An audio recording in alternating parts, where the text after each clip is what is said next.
Welcome back to our family adventures and to our final stop in Kentucky. Today we're taking a trip back in time to explore McHarg's Mill and the Mountain Life Museum, both tucked away in beautiful Levi Jackson Wilderness Park in London, Kentucky. We're going to start our day at one of the gems of the park, McHarg's Mill.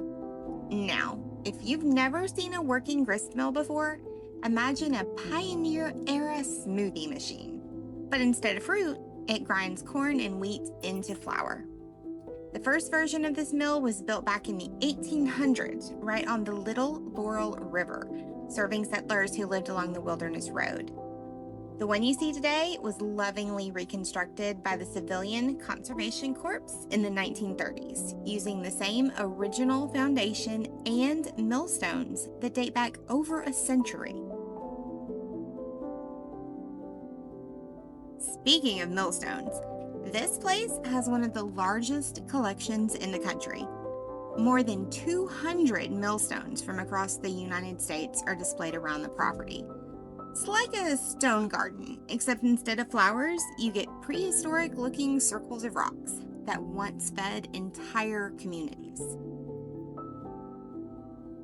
This mill is a great reminder of how simple, clever, and sustainable life could be before we started buying bread that lasts longer than our vacation.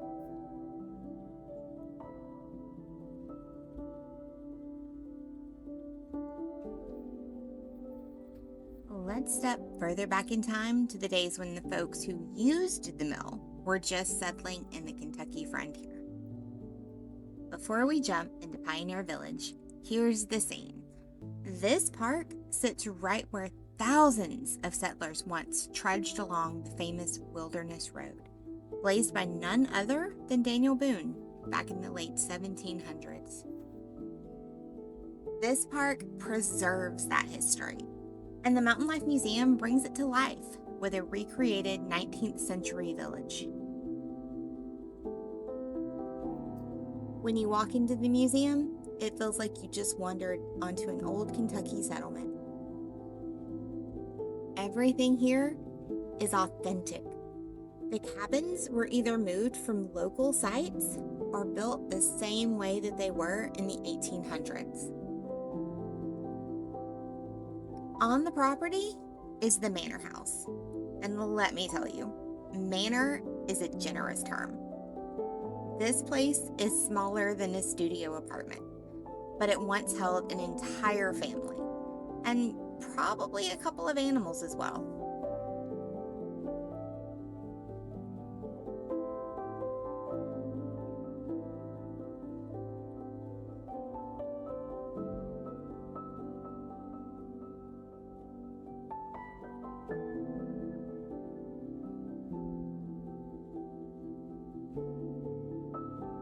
All of the buildings were filled with artifacts, tools, different pieces of mountain life that gave you a clear understanding of the grit and drive and sheer manpower it took to survive back then.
There is something absolutely beautiful about the simplicity.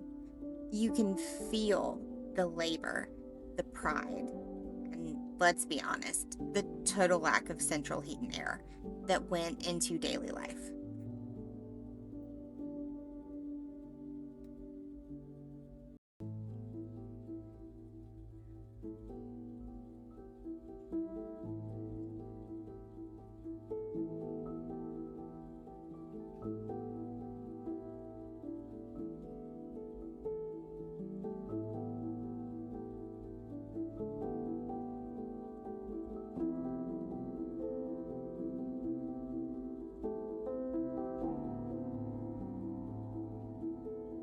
This museum tells more than just how folks lived. It tells who they were.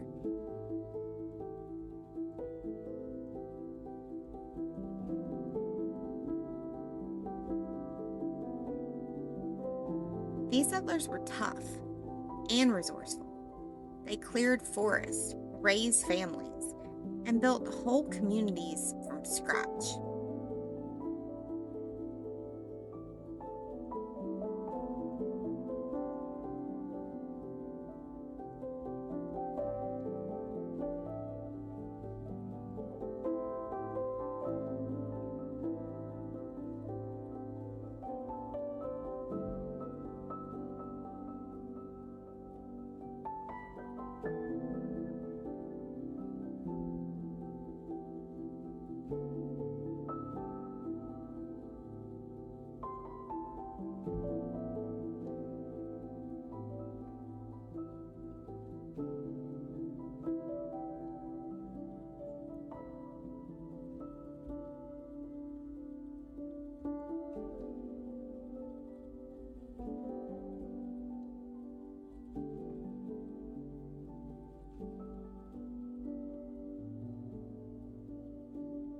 Most of the settlers were immigrants, bringing with them their music, faith, and storytelling.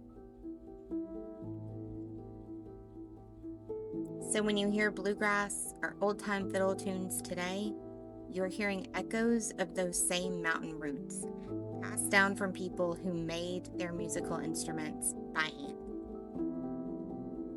The Appalachian lifestyle wasn't easy, but it was full of ingenuity. Every tool had 10 uses. Every scrap of fabric became a quilt. Nothing went to waste. If you wanted a scarf, you had to make one out of the wool yourself.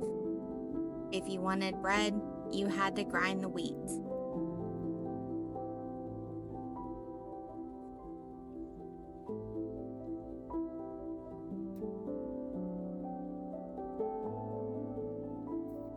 Here's a fun fact we learned. Levi Jackson Park is named after an early Kentucky settler and local postmaster. He and his wife ran a trading post right along the Wilderness Road. It was a crucial stop for travelers headed west. Think of it as an 1800s gas station, just with horse feed instead of fuel, and a slightly higher chance of being chased by turkeys.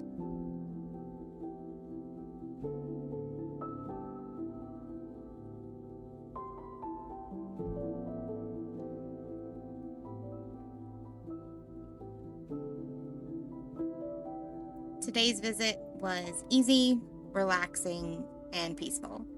The kids loved exploring the cabins. It felt like a real-life history adventure, and it showed how capable people can be without fancy technology.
So that was our day at Mountain Life Museum.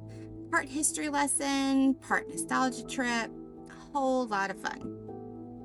It's easy to rush through modern life, but walking here reminds you that the simplest things used to mean everything. If you're ever in London, Kentucky, take an hour or two back in time, breathe in the wood smoke, and maybe thank your lucky stars for indoor plumbing. Thanks for coming along. See you next time.